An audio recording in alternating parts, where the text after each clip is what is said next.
Pois, bo día, benvides a estas xornadas sobre a literatura nas marxes, a creazón alén do canon. Agora imos ter unha conversa, unha pequena táboa redonda, arredor das personaxes LGBTIQ na nosa literatura, na literatura galega, e que as persoas que nos saímos da normativa sempre nos estamos queixando, é un problema que podemos ver claramente, da falta de representación en calquera tipo de ficción, mas neste caso vimos a falar concretamente da falta de representación na literatura e tamén da representación que hai, porque se algo temos que reivindicar, é algo que queda claro na mesa, nos componentes da mesa, é que esta representación das realidades diversas está en alza na nosa literatura e podemos velo en libros publicados recentemente como é Noses inadaptades de A Través Editora, que está posto aí na mesa, ou mesmo Identidade, a normalidade do non común, que acaba de salir con Galaxia, unha obra de teatro sobre a realidade trans. E agora vou pasar a falar das componentes da mesa para introducilas un pouco e que saibades do que van falar antes de darlles a palabra. Primeiro imos escoitar a Carlos Callón, que nos vai falar do hermafroditismo da alma na literatura galega, que Carlos Callón foi un autor que participou no xa citado libro Noses inadaptades de A Través Editora e que tamén é coñecido por outras obras como poden ser desta mesma temática Amigos e sodomitas, a configuración da homosexualidade na Idade Media, que foi un ensaio merecedor do 16º Premio Vicente Risco de Ciencias Sociais. Tamén é coñecido porque foi presidente da Mesa da Normalización Lingüística e escribiu diversos ensaios de sociolingüística e literatura. Máis tarde escoitaremos a voz de Eva Mejuto, que coordina, entre outros proxectos, o Salón do Libro de Pontevedra e tamén traballou moitos anos no sector editorial e publicou libros como poden ser A Memoria do Silencio ou A lavandeira de San Simón, que ven de ser nomeada, e por iso quero parabenizala, nos premios Follas Novas do libro por este mesmo libro, A lavandeira de San Simón, mas hoxe do que nos ven a falar é da súa novela categorizada como literatura infantil e juvenil, 22 segundos, que foi unha novela na nosa literatura galega pioneira en tratar a temática trans. E por último, mas non menos importante, teremos a María Reimóndez, que nos vai falar de Heroes e heroínas do cotián, transformar a realidade. María Reimóndez ten varios libros que inclúen estes personaxes LGBT, como pode ser o libro que ven de ser publicado recentemente Cobiza, que foi galardoado co primeiro premio Pinto Maragota a Diversidade Sexual, ou o libro do que nos vai falar, que está aí na mesa, Fora do Normal, que é outro libro dos pioneiros na nosa literatura en tratar a temática trans. Ademais destes libros, tamén é traductora, escribiu ensaio, novela, teatro, poesía, sempre cunha perspectiva feminista.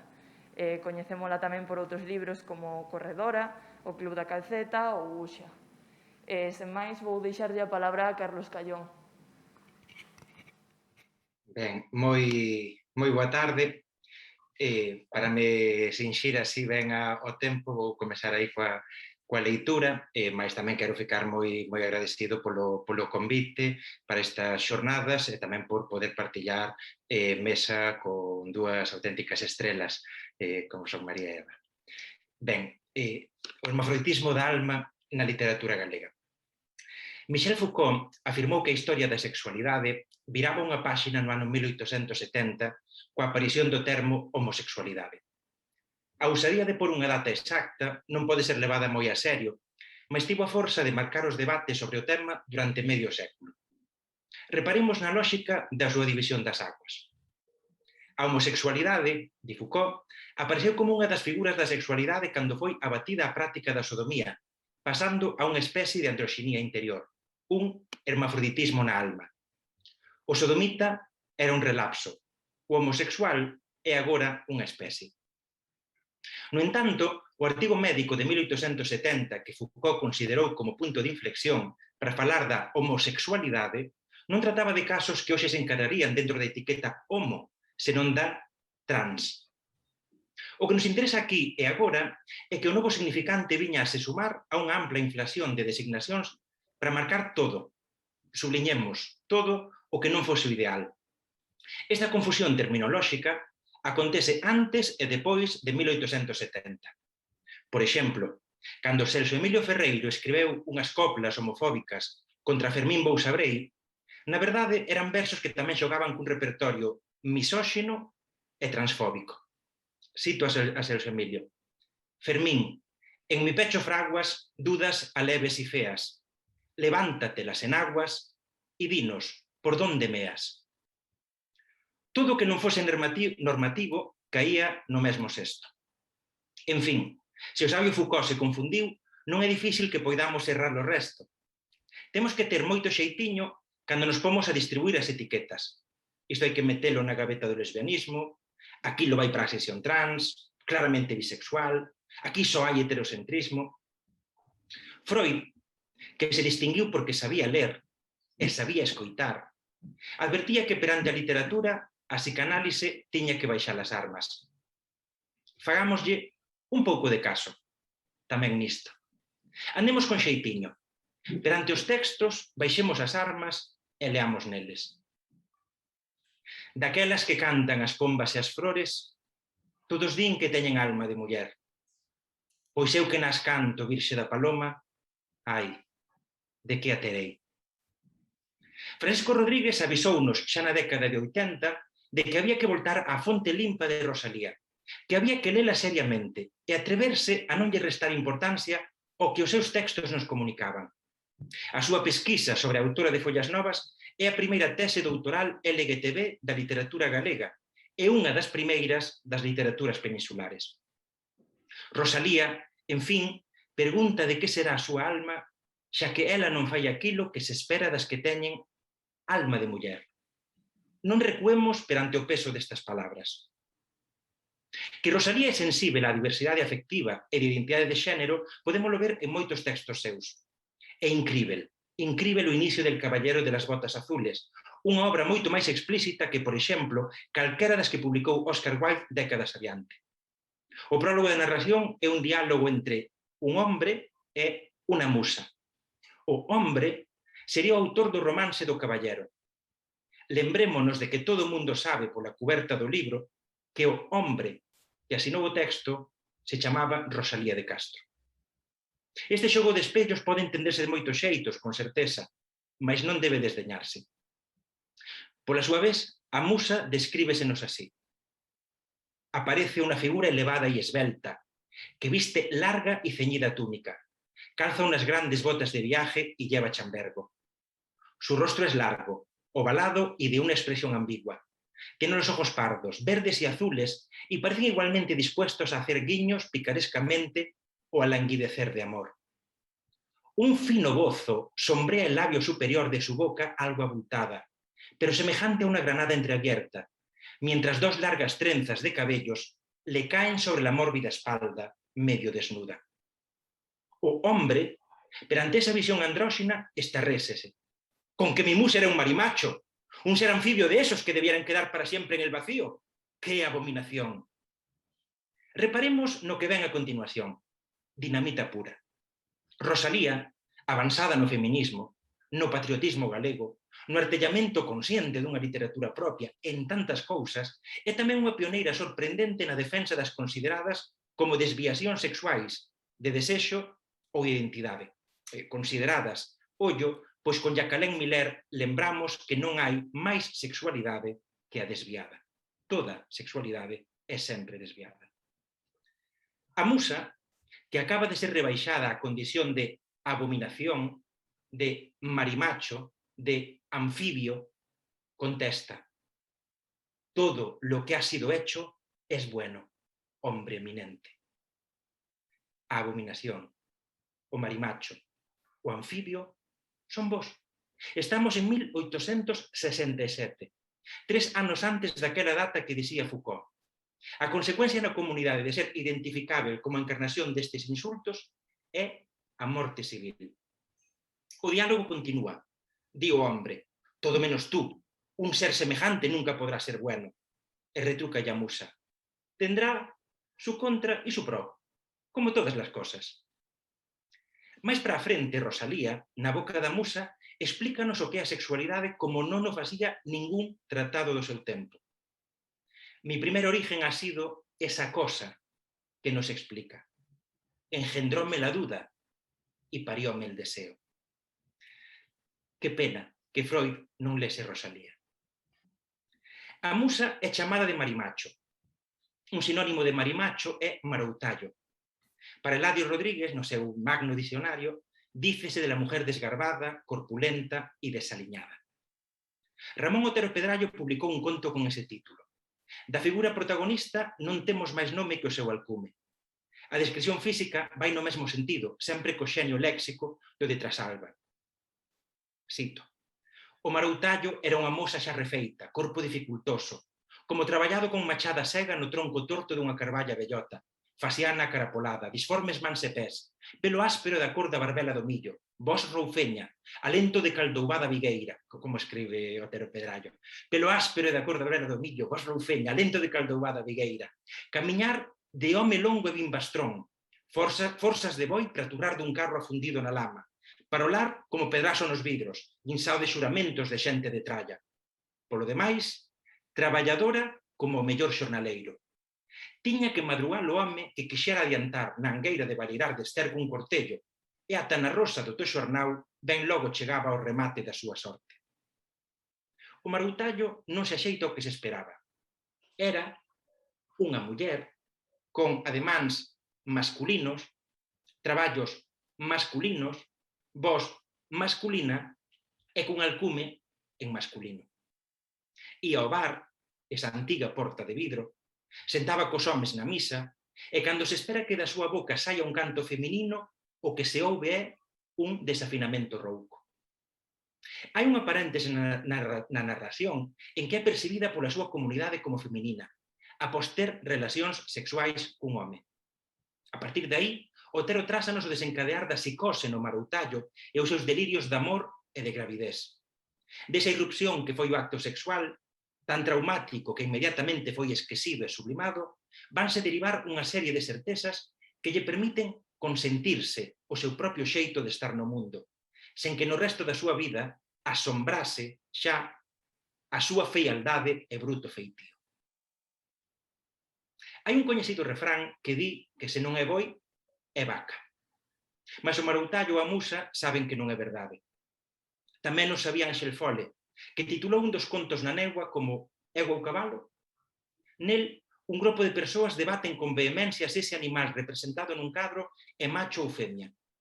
Un pequeno tremor de terra, como o que tivemos hoxe en Lisboa, a propósito, moi pequeniño, é o que fornece a resposta. Cito. Paf! O cadro caíu no chan.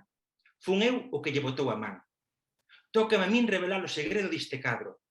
Non é égua nin cabalo, senón que égua é tamén cabalo. A táboa está pintada polos dous lados. Ten dereito e tamén revés. Por un lado é égua, por outro cabalo. Mesmamente son igualiños. O Raúl dixo, como falando pre il mesmo, se unha táboa pintada en dobre deu tanto que cavilar e disputar, que non dará unha consciencia dobre? O Rocha sentenciou xugando no seu charuto. Pois o mundo está teigado de consciencias dobres.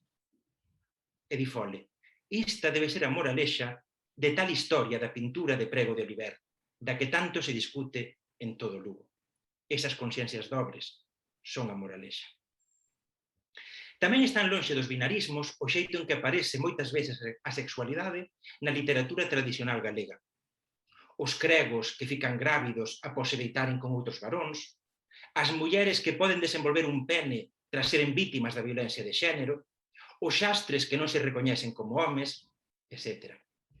Hai refraneiro que nos advirte contra todas estas desviacións, que reclama que todo vaya polo seu rego, mas que ao mesmo tempo mostra que o mundo é máis diverso. Os armarios agochan ao mesmo tempo que exhiben.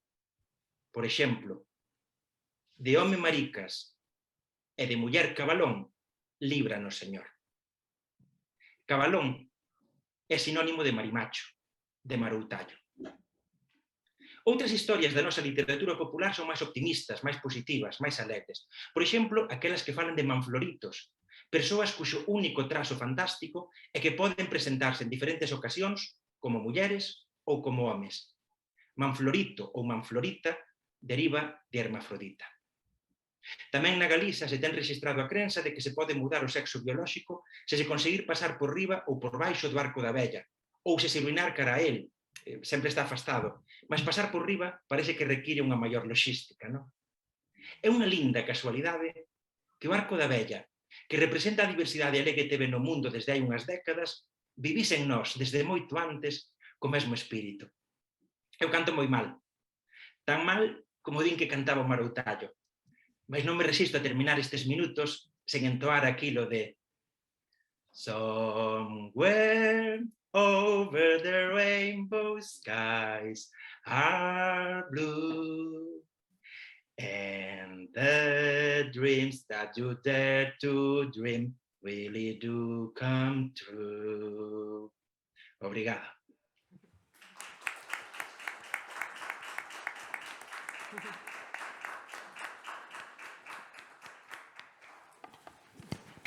Pois moitas grazas, Carlos, unha presentación moi interesante.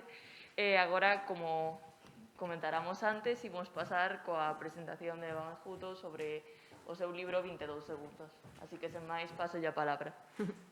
Bueno, pois moitas grazas polo convite, moitas grazas polas xornadas, por crear estes espazos de diálogo, de encontro, non tan necesarios sempre, pero penso que agora neste tempo moito máis, non? Polo menos vérmonos as caras, aínda que se son un anaquiño.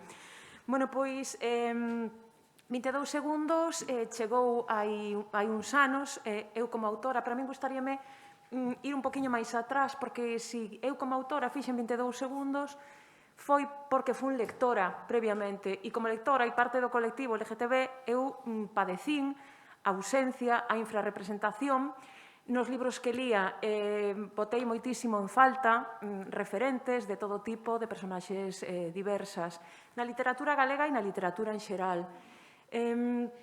Por unha parte, esa ausencia, ese silencio, que eu como lectora, como persoa, necesitaba para encontrarme, para entenderme, para representarme a min no mundo e, de alguna maneira, pois para entender a miña situación, non? A literatura como unha maneira de axudarnos a estar en nós mesmas, pero tamén axudarnos a estar no mundo.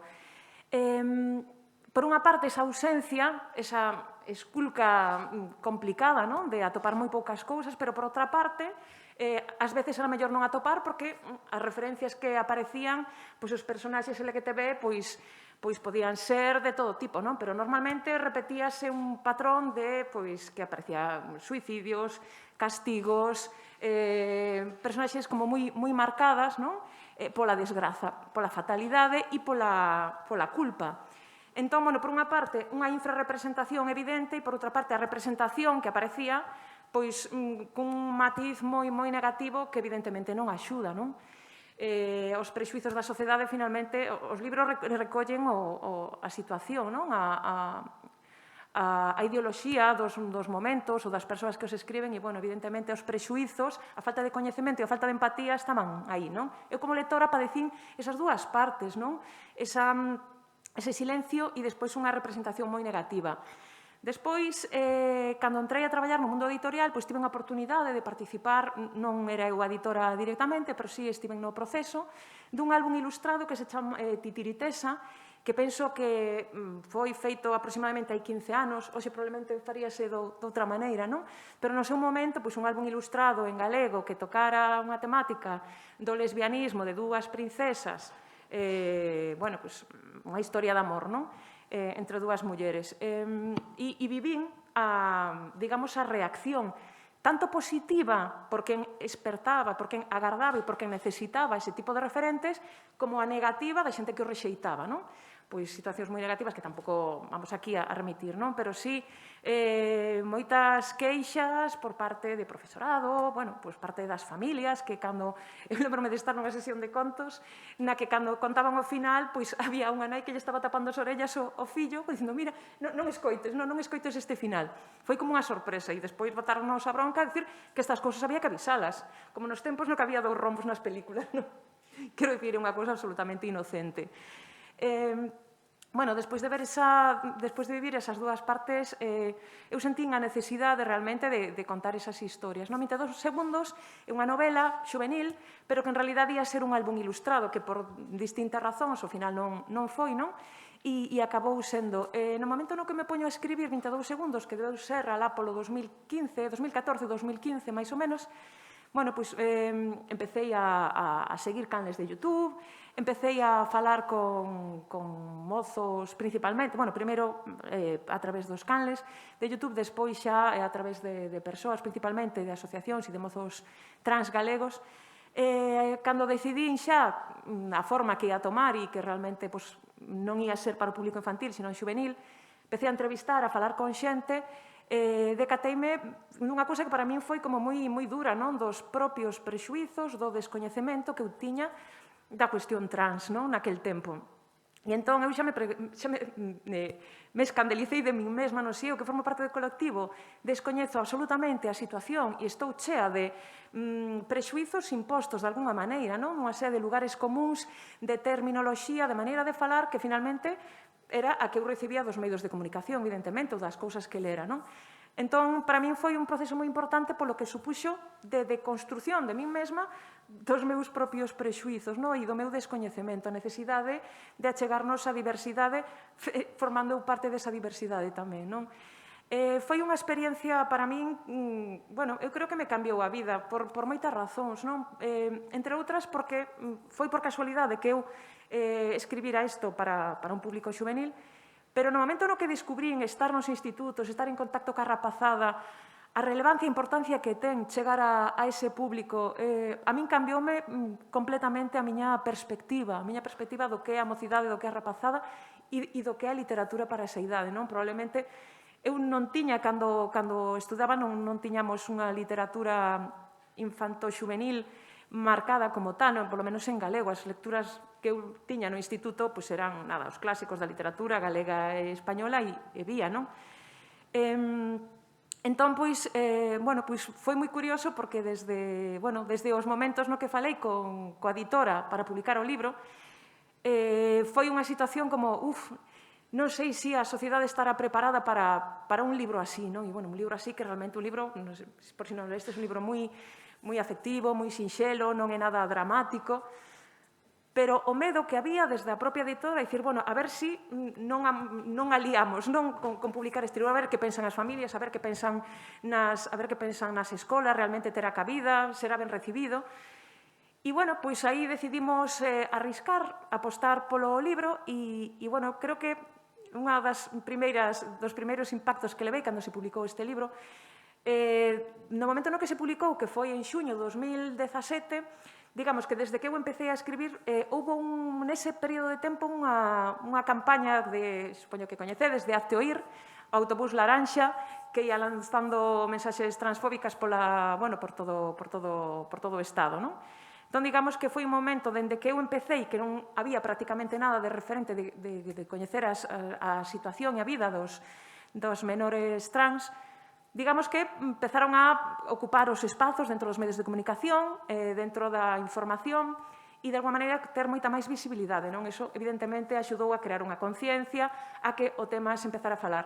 Eu, cando saquei o libro, co Concello de Pontevedra, nun programa que temos de diversidade sexual, propuxen facer unha serie de actividades na que realmente o libro era a excusa. A min o libro, de alguna maneira, sí que utilicei sempre un pouco como maneira de meterme nos centros para poder falar da diversidade.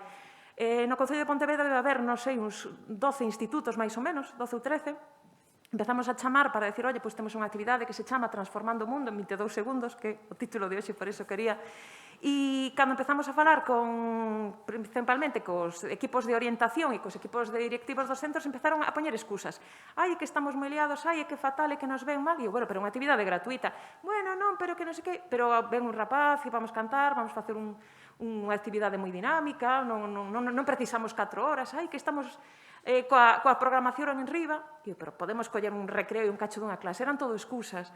Despois de 10 chamadas, os 10 institutos os que chamei dixéronme todos que non querían actividade. Non se atrevían a decir que non a querían realmente, non? Entón, pero buscaron a maneira e a excusa. E ata houve un instituto que me dixo, non, gracias, é que nós non temos no noso instituto esos problemas. E claro que non estamos falando dun problema. Cando eu, ademais, sabía que nese instituto realmente tiñan un problema, claro que tiñan un problema de transfobia brutal, porque tiñan un rapaz trans co que non lle querían admitir o protocolo, que non lle deixaban ir ao baño do seu sexo, bueno, pois era unha cousa como brutal. Non temos esos problemas, evidentemente, tedes un problema moi grande que é os vosos propios prexuizos, non? E ao final, bueno, pois por casualidade tamén, teño unha amiga que está nunha biblioteca escolar e díxome, mira, pois no meu centro, se a orientadora non che permite, pois coámolo por unha actividade da biblioteca. E a partir de aí descubrín que realmente as bibliotecas son, dentro dos centros de ensino, os espazos de liberdade, onde se pode falar de todo. E aí, bueno, pois con esa trampa, pois entramos en todos os institutos a facer actividade.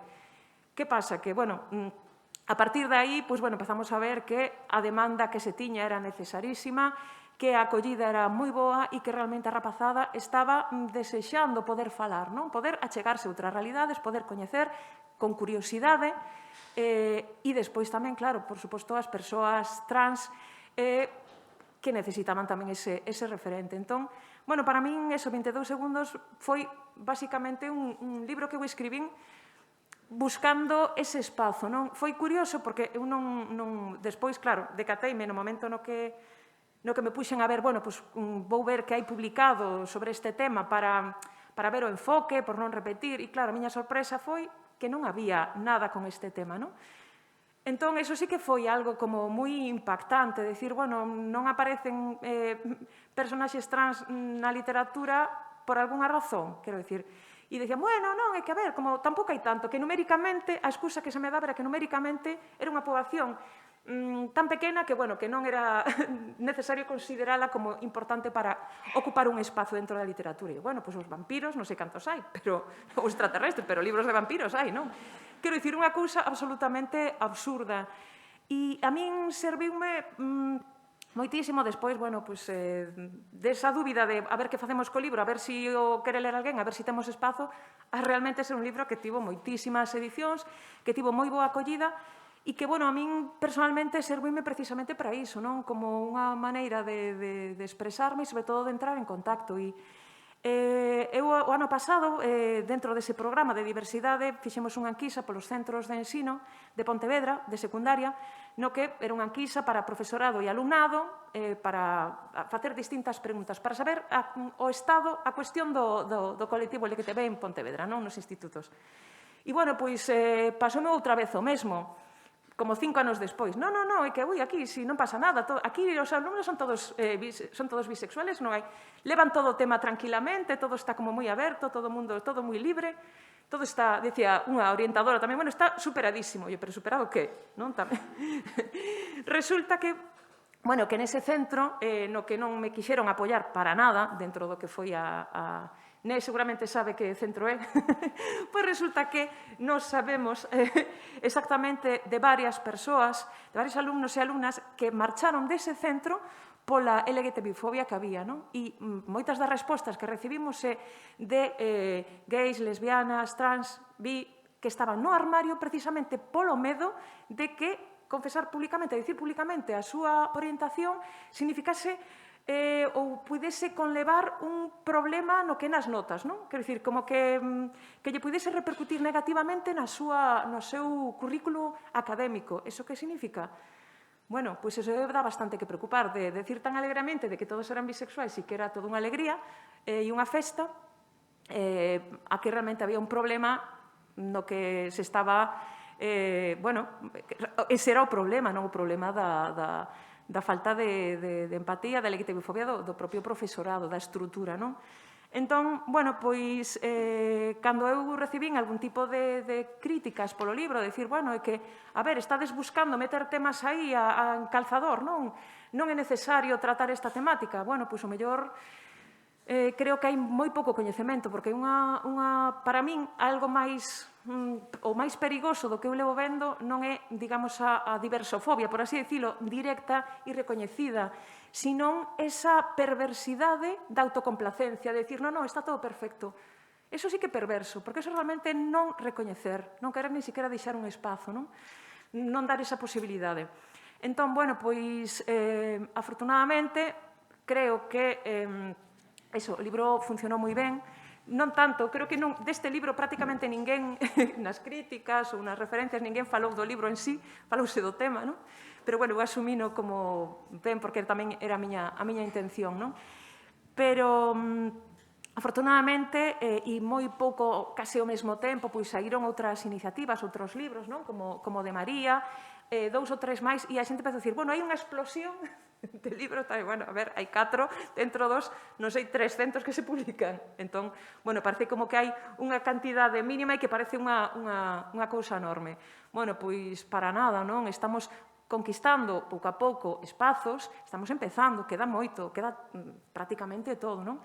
E, bueno, pois como lectora e como editora e como autora, pois agora decidín tamén, e unha parte que me interesa moito, non? Que aquí facendo a Carlos, referencia a Carlos a Over the Rainbow, pois veño de traducir estes 2 libros dunha colección que se chama Familias Coloridas, precisamente, que ten, bueno, se ve de logotipo un arco da abella, de un libro que, bueno, de 2 libros que escribiu Loren Schimmel con ilustracións de Lina Braslina, que tratan desde a primeira infancia, o que se chama os board books, os libros cartonados, os libros para o primeiro lectorado, non? Ou para as crianzas que aínda non saben ler, no que se representan familias non hexemónicas, non? E iso tamén é moi importante, porque pode pensar, bueno, pero estamos adoctrinando as crianzas de 2 anos? Non, estamos representando unha realidade que existe, que ya estamos... O adoctrinamento real é ocultar esa realidade, non? Entón, bueno, creo que hai que darlle aínda moita volta ao conto e que se están abrindo espazos, que están saindo voces, pero que temos moito que facer para que a literatura recoñeza, recolla e de alguma maneira visibilice a diversidade que ten a nosa sociedade. Entón, bueno, pois temos voces ben interesantes, pero temos todo o camiño ou boa parte do camiño por andar.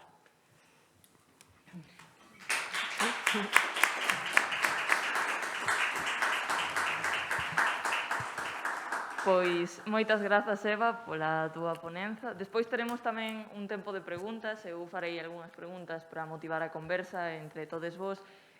O público tamén poderá facer preguntas, mas agora imos escoitar a María Reimóndez falar sobre o seu libro Fora do Normal. Boas tardes. Eu, antes de nada, tamén quero dar as grazas por proporcionar este espazo de encontro e de intercambio. É un placer para min estar aquí acompañada de Carlos e de Eva, que sempre aprendo moito. Temos moitos puntos de confluencia. Non todos os espazos son amables, ou sexa que é importante valorar aqueles que sí o son. Eu vou falar dende outra perspectiva e complementar, estou, como dicía, moi interesada, moi de acordo con cosas que se falaron, coas relecturas que fixo Carlos, que hai moito máis do que parece, non? Eu sempre digo isto, para min o importante son as lecturas, non só as escritas, e tamén, pois, estas cuestións que comentaba Eva, pois de sermos persoas non heterosexuais e que, polo tanto, vivimos un espazo de representación deficitario na nosa propia adolescencia, na nosa propia infancia, que supoño que é unha cuestión que nos levou tamén a tratar certas cuestións. Eu hoxe escollín o tema dos heróis e das heroínas, porque Fora do Normal fala un pouquiño disto, pero fala dende unha ollada crítica e partindo da base de que para min, xa o teño que dicir dende o principio, as verdadeiras heroicidades están en ser quen somos, nos actos, non pequenos actos do día a día. Para min esta novela non foi unha cousa excepcional, non a escribín por unha temática concreta. Creo que as persoas que coñecen un pouco o meu perfil literario saben que non é unha novela excepcional nese sentido, senón que, como dicía, eu como autora non heterosexual, para min non hai temas senón olladas. Entón, a ollada, igual que a ollada feminista é unha ollada crítica, pois nesa ollada crítica entran todas as cuestións de diversidade sexual e de xénero. Para min era importante tamén afrontar a construción destes personaxes dende a súa complexidade. Ás veces esquecemos que as persoas trans ou bisexuais ou lesbianas ou gays non somos definidas únicamente pola nosa orientación sexual nin pola nosa identidade de xénero, senón que as nosas personalidades son complexas E a literatura ten tamén esa función de ofrecernos a complexidade, non? E de permitirnos entrar nunha ollada máis complexa. Como dicía Eva agora tamén, eu sempre enfatizo que a literatura vai por detrás da sociedade, non?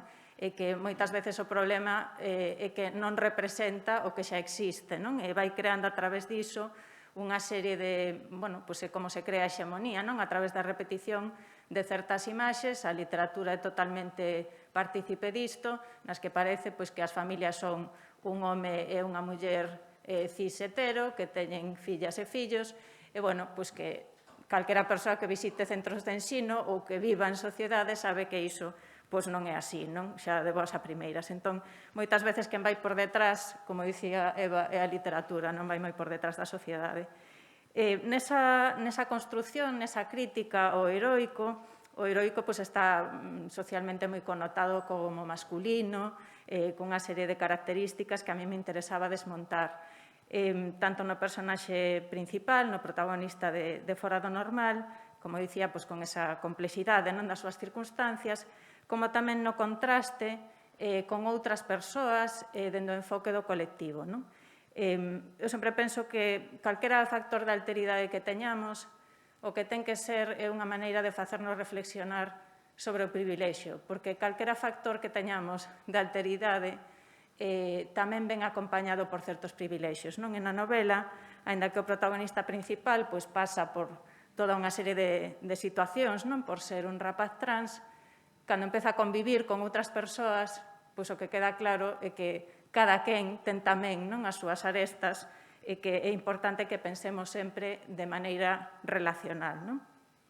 Ben, para min é importante sempre esta cuestión de revisar os privilexios, non só pensar dende a parte que nos constitúe como outras, senón tamén pensar que podemos facer nós dende esa alteridade en colaboración coas demais. E, bueno, para rematar e que teñamos tempo para as preguntas, que eu sempre son máis fan do diálogo que do monólogo, pois creo que para min, ademais do heroísmo, de sermos quen somos, de escribir dende posicións diversas, de sermos capaces de crear os mundos que existen e outros que se fan todos os días, pois hai unha parte moi heroica que é a da lectura. Realmente os nosos libros teñen sentido, Eva xa o comentaba, nese traballo nas escolas, teñen sentido porque hai lectoras e lectores que necesitan tamén verse reflectidas, pero tamén ampliar o seu espazo o seu imaginario. Non só, eu fuxo un pouco ás veces de definicións identitarias, e, como dicía, para min é máis importante a ollada, que ollada crítica deitamos sobre as cuestións. Para min, como xa dixen, a diversidade sexual e de xénero non é un tema, é algo que debería estar presente, igual que está na sociedade. No meu caso está presente, eu creo que en todas as miñas obras case, porque forma parte de quen son, de como vexo o mundo, e da maneira en que penso que o mundo pode ser transformado. Entón, bueno, para min era importante tamén esta cuestión de enfatizar a lectura como heroicidade e como ollada.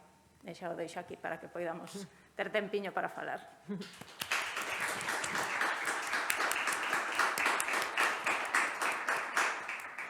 Pois moitas grazas tamén a ti pola túa intervención, moi interesante tamén. Agora imos abrir un tempo de preguntas, no que comezarei abrindo eu un pouco diálogo, mas vos tamén poderedes intervir en algún momento se tedes algunha cuestión. Eu quería comezar por algo que se comentou moito ao longo desta mesa, que foi o tema da censura, de como estas historias moitas veces non son ben recibidas, ben sexa polos centros, por algunhas familias ou así. Mas quería falar doutro tipo de censura e quería preguntarvos unha cuestión que me parece bastante interesante, é se vos mesmes vos topastes algunha vez autocensurándovos a hora de contar ou escrever estas historias, ben sexa de forma inconsciente, ben sexa por esa presión que exercen ás veces pois pensar no que como pode ser recibida a vosa obra ou pensar en como pode chegar aos centros. O que teño que dicir que non. Nunca experimentei iso porque teño un certo carácter que creo que é moi contrario ás censuras propias e alleas. Son moi favorable as visións críticas, non? Eso sí, pero non en ningún momento me sinto, nin sequera penso cando estou escribindo como vai ser recibido un texto, porque eu escribo o que eu teño a pulsión de escribir, o que para min é importante escribir, coa esperanza de que alguén tamén atope interese niso. Pero nunca penso, cando estou escribindo, nin que reacción vai haber, se vai haber algún tipo de confrontación. Porque creo que as persoas que escribimos dende unha óptica feminista, dende os nosos inicios, sabemos que vai haber unha confrontación sempre de algún tipo, non? Entón, se nos deixamos condicionar por iso, non poñeríamos nin a primeira letra no papel. Entón, no meu caso, realmente non tiven nunca ese tipo de situación. Despois, cos libros, teño que dicir que realmente o meu libro máis polémico é o Club da Calceta. Ningún dos outros que conteñen moitísimas máis referencias a cuestións de diversidade de xénero sexual foron tan controvertidos e xeneraron cara a min tanta violencia como o Club da Calceta. O que pasa é que tamén é verdade, e aquí volvo ao tema do privilexio, que é moi diferente a situación de alguén que xa leva tempo escribindo, como é o meu caso, con unha obra publicada ampla, que alguén que empeza, todo este tipo de situacións tamén hai que telas en conta, non? Eu non vou dicir que non haxa tensión, xa o comentou Eva, non? Ela mesma. A hora de publicar textos deste tipo, eu polas circunstancias que sexan, xa digo que non recibín, digamos, esa presión en ningún caso. Violencias de outro tipo, sí, da crítica e demais, non? Pero nese sentido, eu cara a mí mesma non, vamos, iso por descontado. Tedes algo? Non, ia preguntar se tedes algo máis que engadir o resto. Eu creo que sí. Eu creo que sí. É inconsciente, evidentemente, e algo que hai como moitas outras cosas, non? Que te descubres tendo comportamentos machistas, por exemplo, facendo comentarios e diste, por favor, non? Eu creo que, agora, facendo esa reflexión, non? Eu creo que probablemente a miña autocensura foi en máis que cando estaba escribindo como iba a ser todo, no momento de que decidín escribir, xa o tiven claro, pero eu creo que tardei moito precisamente por unha autocensura, sí. Sí. No momento no que me decidín, no que xa me saín do armario directamente xa de todo, pois supoño que sí, non? Pero previamente sí. Creo que mentiría se dixera que non, porque senón, por que non o fixen antes? Xa era consciente desta necesidade, non? E desta eiva. Carlos, ti queres engadir algo? Eu no referido á miña obra poética, sí que sentín esa autocensura, mas non tanto a ver co tema LGTB como co cuestión de mostrarme. E a verdade é que demorei por iso en publicar até os 35 anos. Eu non paraba de escribir poesía, até os 35 non me decidín por... Entón, non é exactamente iso, non? Aínda que sí me teñen falado poetas que non se atreven, por exemplo, no presente falo, no Pleistoceno de hai 20 anos, que no presente de que din que pensan que se... pero como autocensura que eles mesmos pensan, que non quer dicir que iso xa así, de que non van presentar determinados textos explícitos a algúns premios literarios porque pensan que dese xeito que non van gañalos. Entón, que iso funciona, así que mo teñen comentado. Despois, na parte ensaística, como dixo María, que é unha experta en críticas extrañas, non? Pero tamén na liña do que dixo Eva, non? De que é curioso que ás veces, máis que entraren no profundo da obra, entrase xa no tema, no momento de... Por exemplo, no meu libro Amigos e Sodomitas, tivo unha reseña antes de publicarse. Iso é algo genial, non? Alguén que non leu o libro publicou unha reseña no Faro de Vigo sobre un libro que non leu. Entón, claro, dá que pensar. Pero despois xa na cuestión de autocensura por estes temas, non. Si que, por exemplo, non publiquei ainda a miña tese de doutoramento, si que é verdade que ao final hai unha editora galega que ten máis a miña tese de doutoramento tamén aprofundando sobre a cuestión da homosexualidade nas cantigas medievais, e porque as editoras non están interesadas, nin as públicas nin as privadas. Pois moitas grazas. Tamén quería preguntarvos, se non hai ningunha pregunta. Vale. Despois paso a palabra a Marilad. Se sobre unha polémica que moitas veces se dá non na nosa literatura, mas sí sempre respecto á ficción de personaxes non só LGBT, senón tamén personaxes racializadas ou personaxes en xeral que son vistos sempre como nas marxes. Se pensades que para falarmos destas personaxes LGBT deberíamos ser persoas LGBT ou se pode ser escrita unha personaxe que sae da normativa por alguén que sempre viviu dentro desta normativa e se varía moito a perspectiva. Ese tema teu, Este tema meu. Sí que xa falamos isto. Eva, asigname a min ese tema. María, e rexovamos xa deste tema. Bueno, eu creo que aquí hai varias cuestións que hai que considerar, non? Eu creo que por unha cuestión de xustiza literaria, non? O lóxico é que se as nosas voces foron excluídas tradicionalmente da literatura, pois que teñamos prioridade a hora de expresarnos, non? As persoas que pertencemos a un colectivo, como lle queiramos chamar, non? Claro, isto tamén o reforza o preocupante asunto que xa mencionou antes Eva de cal foi a representación que se fixo das identidades non heterosexuais ou non cisxénero dentro da literatura. Entón, cousas que podemos rescatar, como facía Carlos, que é moi interesante, non? Revisar todo o que aparecía, pois, cousas que aparecen na historia da literatura que non se leron en certas claves e que agora revisamos, está moi ben, pero claro, neste momento resulta preocupante que haxa autoras e autores heterosexuais, vou falar da orientación sexual, que é o que a mí me compete máis directamente, que se dedican a producir historias que están feitas dende a mesma violencia da representación que se facían hai 20, 30 ou 40 anos. Entón, para min iso é moi grave. Creo que se unha persoa quere falar dun tema do que non forma parte, o primeiro que ten que coñecer é cal é a crítica da representación que hai sobre esa cuestión, non?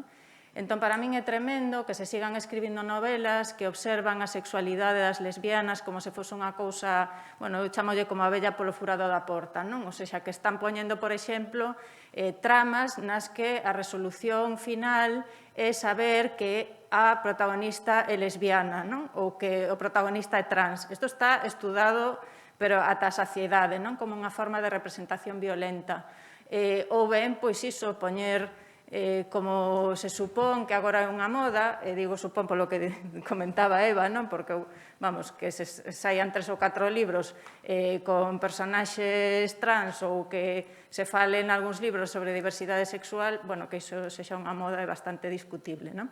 Pero creo que sí que hai certos autores, certas autoras heterosexuais que pensan que pode ser interesante isto como temática e sen ningún tipo de reflexión sobre a representación están producindo textos que para min, a min particularmente, me resultan violentos, non? E que me resulta preocupante que se publiquen e que se deiten no espazo público no ano 2019, 2020, 2021, non?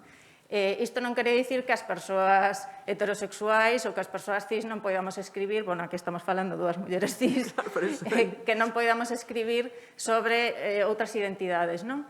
Pero hai que ter moito cuidado con como se fan as cousas porque levamos unha carga moi grande desa representación, non?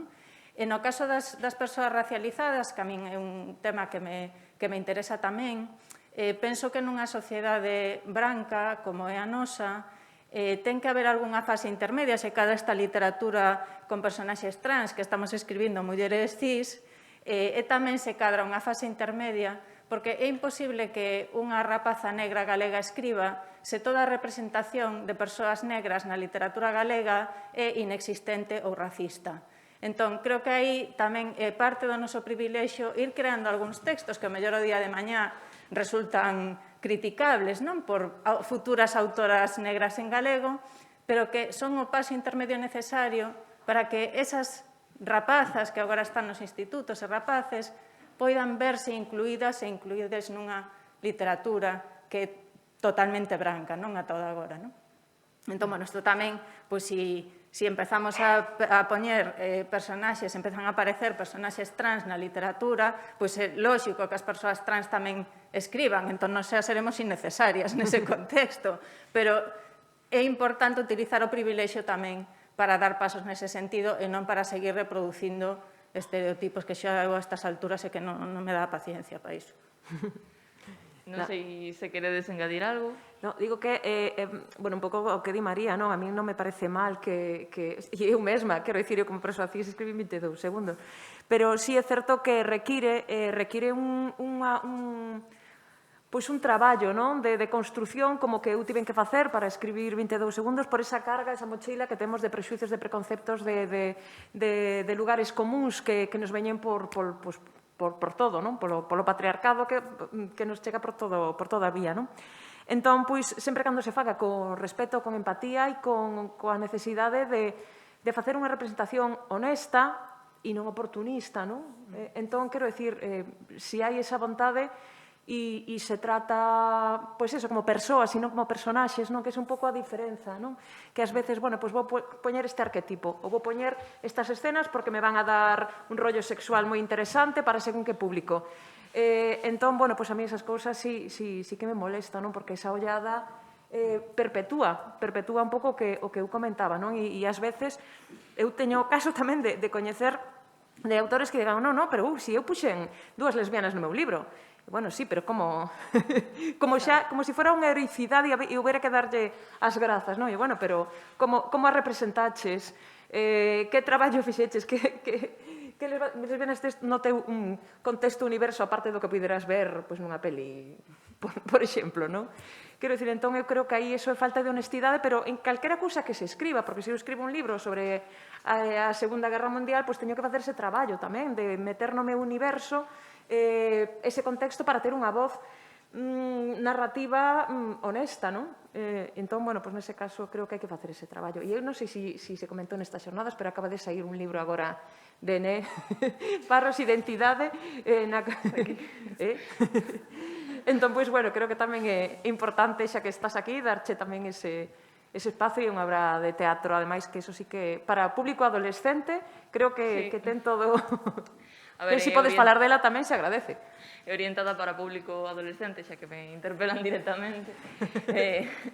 É unha historia desta temática, intenta visibilizar un pouco a realidade trans, como poden facer os libros de 22 segundos ou fora do normal. Eu creo que é precisamente o que comentou María Reimóndez. Finalmente temos unha obra de temática trans, entre comiñas, escrita por unha persoa trans, e creo que iso tamén é algo bastante importante. Non sei se Carlos Callón quería engadir algo sobre a pregunta. Claro, non son narrador, ás veces que o tentei saíme fatal, entón teño que recoñecelo, entón aí non teño esa experiencia. Quería tamén colocar un matiz sobre o que dixen antes, sobre o da despois sobre o da publicación da tese, todo isto, porque tamén pensei despois, a veces vai entender mal, que non era tanto unha queixa lastimosa sobre senón o feito de que nos meus libros sobre lingua, os meus poemarios, sempre estiveron na fila, de algún xeito, non? Xa podía ter algún tipo de problema, incomprensión, ou que sexa, mas sorprendeume que unha tese deste estilo, mesmo de publicación de forma desinteresada, que tivese tantas negativas. Xa digo que agora ten esa afirmación, mas sí que creo que sen o tema non se explicaría. Depois, xa o que comentaron sobre a narración Eva e María, claro, efectivamente, eu concordo, non, de que é necesario, de que é desexável que se traballen eses prexuízos, porque penso que calquera persoa pode escribir, porque como citaba antes, en realidade a sexualidade sempre é desviada, non hai aí un compartimento estanco de unha persoa que sexa realmente normativa, non? Se calquera persoa confesase as súas fantasías máis íntimas, se fose capaz de confesalas, pois sorprenderíamonos todas e todos, porque sempre, cada persoa temos, digamos, unha serie na nosa sexualidade, un mundo de pulsións que non coincide co que desexaríamos desexar. Iso é así, non? O que aí todas e todos é nos saudável traballármolo, porque canto máis o traballemos, máis comprenderemos que as cousas son complicadas, non? Lembro-me nun congreso de psicanálise lacaniana, un psicanalista dicía, ollen, a sexualidade sempre vai mal, sempre. Teñen que vir a vernos só cando vai moi mal. Mal sempre vai, non? E xa no caso concreto, do que eu podo falar tamén das pesquisas, non? Por exemplo, cando a crítica literaria que se debruza sobre estes textos, eu creo que tamén aí é bon que faga esa crítica un traballo de elaborar eses prexuízos, porque senón efectivamente encontrámonos con unha antoloxía do disparate que, olla, podíamos pensar de facer algún día, unha recoller algunhas desas críticas, e olla, non o pensara antes, mas sí que podía dar para un libro xeitoso, moi xeitoso, de ver, efectivamente, de que esta personaxe non pode existir nesta época porque non había homosexuais. Desculpe, que me está... En fin, toda esta serie de disparates que estamos habituadas e habituados a ler, e que, por exemplo, no caso concreto da literatura medieval, con que me encontrei, para a miña sorpresa, de cantigas medievais que seguen adulteradas a día de hoxe. Unha cantiga lésbica de amor entre dúas mulleres que se ides aos cancioneiros continúa a estar en feminino verso tras verso, en todas as edicións, en case todas as edicións contemporáneas continúa, e mesmo algunhas canónicas moi importantes do presente, continúan mudando porque din que non pode ser. Ou mesmo unha en algún caso, mesmo unha proposta tan disparatada como onde puña gañaste maridos que acá non habías. Entón, os editores din, maridos, seguramente habería que ler maridas, porque non se coñece ningún exemplo de homosexualidade para este maridas. O sea, chegan a este punto, non? De disparate. Entón, creo que aí sí que é necesario realizar tamén un traballiño a hora de se debrusaren sobre esta diversidade. Pois moitas grazas. Estamos quedando sen tempo, mas como había por aquí unha pregunta no público, non quería que quedase sen responder, entón... A pregunta que eu ia facer prácticamente é a que fixo Né.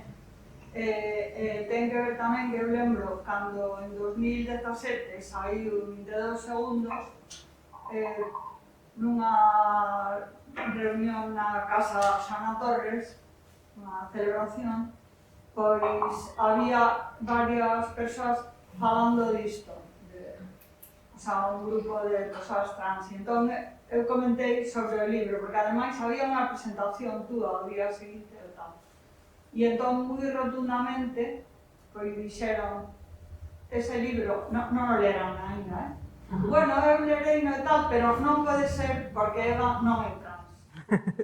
Bueno, que sabían? Que sabían? Eu teño a idea, xa comentamos o primeiro día, que todo o que a ideoloxía e o entramado, o sea, ideolóxico patriarcal, pois é moito máis difícil de mudar que as leis, non? Entón, ese entramado existe e esas presuizos que incluso, como decías ti, pois nos podemos ter, non?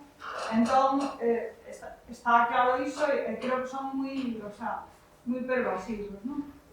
O que eu creo que sí que é importante é a ollada, eu vou chamar feminista a falta de outro nome, unha ollada crítica feminista que, digamos, tamén no momento de escribir, non?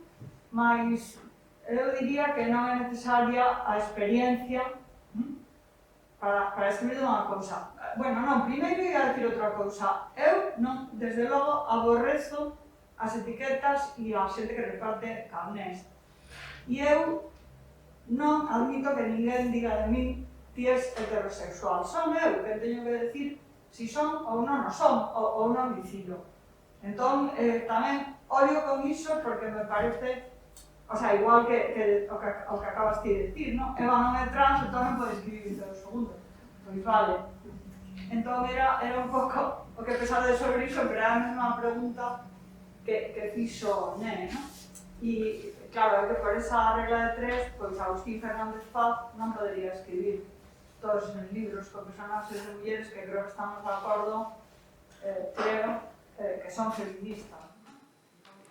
Sí, o que pasa que eu creo que aí temos que ser conscientes da responsabilidade que temos.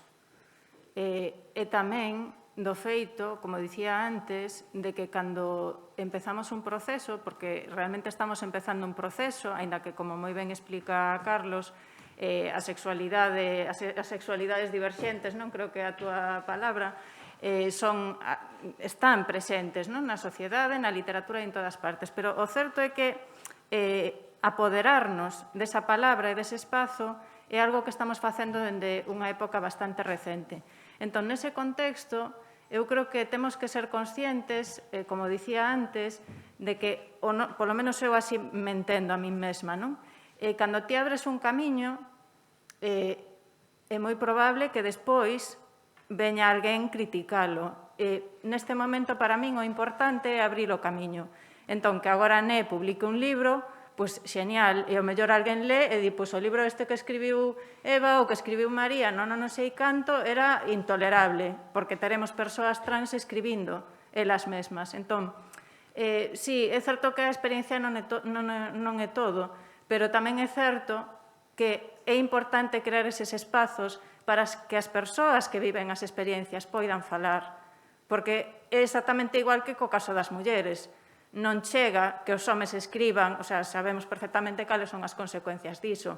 Para nós é importante ter nosa palabra. Entón, eu creo que é igual, como falaba antes, pois das persoas racializadas en Galicia, é importante que esas persoas poidan ter a palabra. E o mellor cando a tomen vai ser unha palabra crítica que nos fixemos. Entón, eu estou perfectamente cómoda con esa perspectiva. Porque a min o que me interesa non é que os meus libros se canonicen.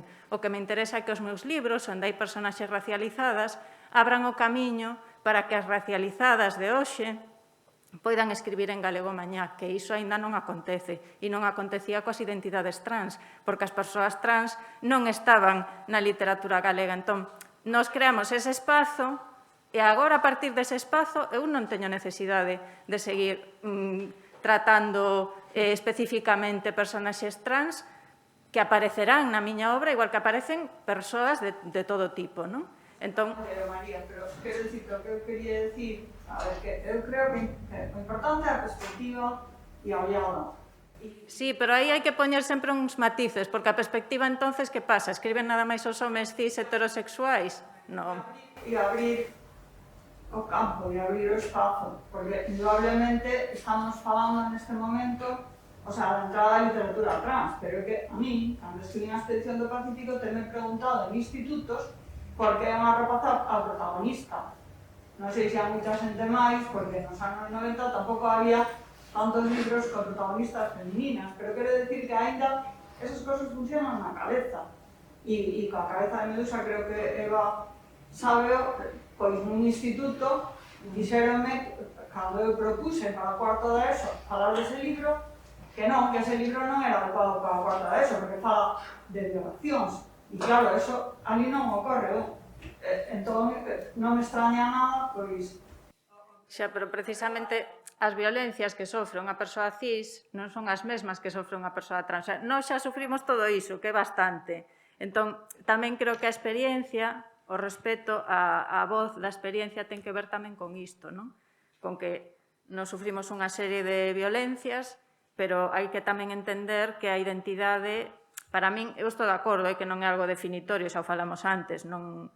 Pero sí que hai que ter cuidado ás veces con esa liña, porque ao final o mellor acabamos dicindo que como só importa a perspectiva, pois non pasa nada, porque o canon galego este cheo de homes cis heterosexuais. Non, xa sei que non estás dicindo iso porque sabemos perfectamente que non é así, pero cuidado, porque ás veces cando levamos as cousas a certos extremos, a perspectiva está moi ben, pero tamén a túa posición no mundo como autora, xa non só nas obras, é importante. Para min é importante dicir públicamente que non son heterosexual, ou, quero dicir, é todo, digamos, un conxunto máis amplo, non? Que simplemente, como dicía antes, unha temática ou un personaxe.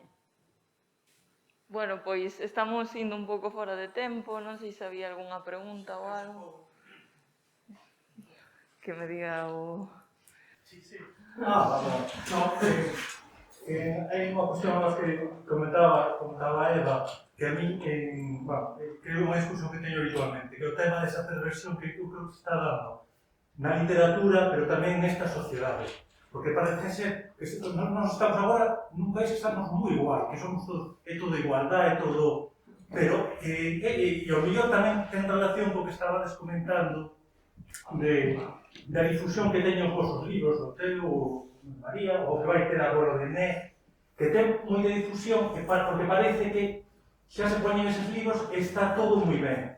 Pero que en realidade, como comentaba, hacía un pouco, comentaba Marilar, as leis van moi por diante de... Non sempre. Non, as leis, pero non a realidade, que esa cuestión. Entón, o mellor que está dando agora neste momento é que hai moita xente, a partir de cando que fala moito de zapateiro, de matrimonio, homosexual, e todo é moi bonito, pero hai que quedase nunha pantalla, nun disfraz.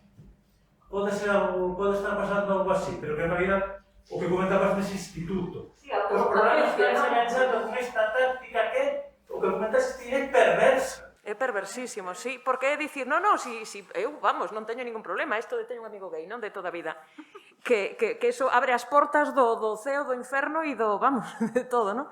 Entón, esa cuestión, a mí iso é o que me preocupa, porque é, non, en realidade, non recoñecer o que tes detrás.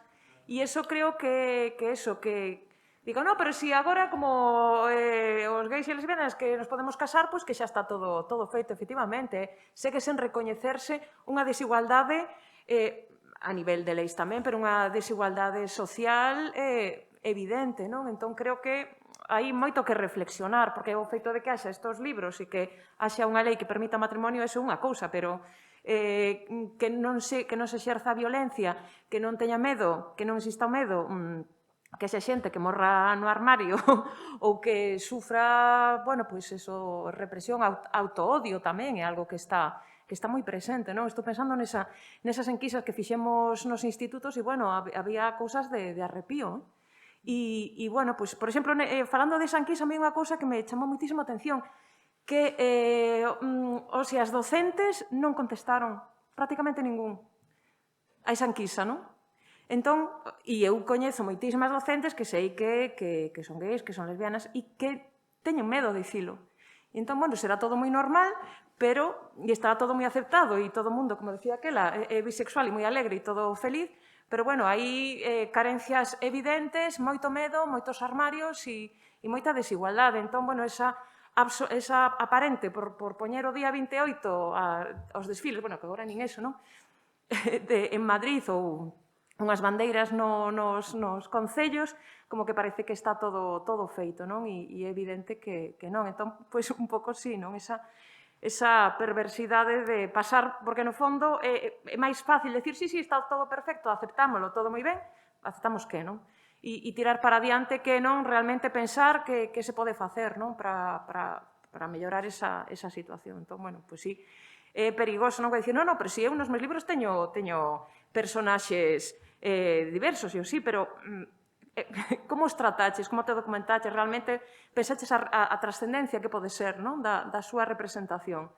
Entón, bueno, pois, a literatura finalmente responde a como estamos na sociedade tamén, non? Entón, bueno, pois, non vai haber unha situación ideal cando a situación da nosa sociedade non é nin igualitaria, nin ideal, nin fomenta tampouco as liberdades, non? Entón, as liberdades de ser e de estar. Entón, bueno, pois sí, queda... Esa autocomplacencia a min ponme a pel de pito, non? Realmente. Porque é un fuxir cara adiante. É moi fácil de desmontar, por outra parte. Porque eu, como persoa bisexual, sei o diferente que é bicarse na rúa con home ou bicarse na rúa con a muller. Entón, calquera que che diga iso, pois que saia á rúa e que faga ese exercicio. E despois que nos conte, a ver como lle foi. E que vaya por distintos espazos tamén, a ver se sae con algunha marca. Además, esta é unha discusión que teño con unha amiga que ten amigas que lle están dicindo que non poden decir a súa identidade no traballo e non é capaz de decir, non, se está todo moi ben. É dicir, o verás ti moi ben, pero a realidade non é esa. imos ter que ir finalizando porque agora vai haber outras ponenzas. Despois, senón, píllanos o toque de recoller o final. Moitas grazas a todos por ter vido a esta mesa redonda. Moitas grazas tamén ás persoas que participastes. Agardo que vos teña gustado e moitas grazas. Non o mire.